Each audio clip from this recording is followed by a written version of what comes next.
Tehdään syksyinen kangaskassi, eli tässä näkyy, kun mä oon suunnitellut hieman tuommoista syksyaiheista kuvaa, sit mä olin laittanut sen tuohon leikkurin ohjelmaan, niin leikkuri tietää leikata tuon vinyylin palasen oikein. Sitten kun leikkuri oli leikannut tämän, niin sitten alkoi tämä työläinvaihe, eli aletaan nyppiä nämä ylimääräiset vinyylin palaset irti. Eli tähän kuvaan halusin jättää pelkät ääriviivat näkyviin, niin kaikki muu ylimääräinen nypitään irti. Ja tässä huomaatte, miten toi vinyyli säihkyy, niin tää on holograafista vinyyliä, jota mä tässä käytän.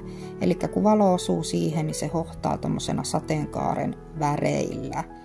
Kiva pieni lisä näin syksyn pimeyteen, että toimii vähän niin kuin heijastavana kuvana kassissa. Eli jos katulampun valo, auton valo tai joku osuu tuohon kuvaan, niin se hohtaa tosi värikkäänä, niin näkyy kassi pimiässä. Et jos heijastin unohtuu matkasta, niin tämä kuva näkyy kassista tosi hyvin.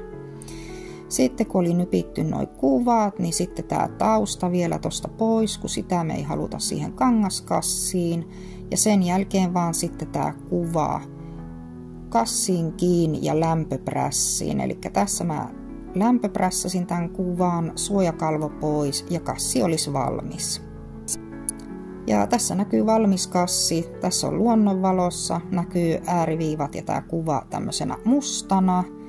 Eli kivan näköinen tämmöinen syksyaiheinen kassi, että on omenaa ja kurpitsaa ja lehtiä ynnä muuta tehty tuohon kassin kuvaan. Ja sitten kohta tässä näkyykin, että minkä näköinen tämä kassi on pilkkopimeässä, kun valo osuu siihen. Eli tässä nyt näkyy, kun valo heijastuu tuohon kassiin, niin loistaa tosi kirkkaana, että kun pimeässä liikkuu, niin ei voi olla huomaamatta. Mitä pidät?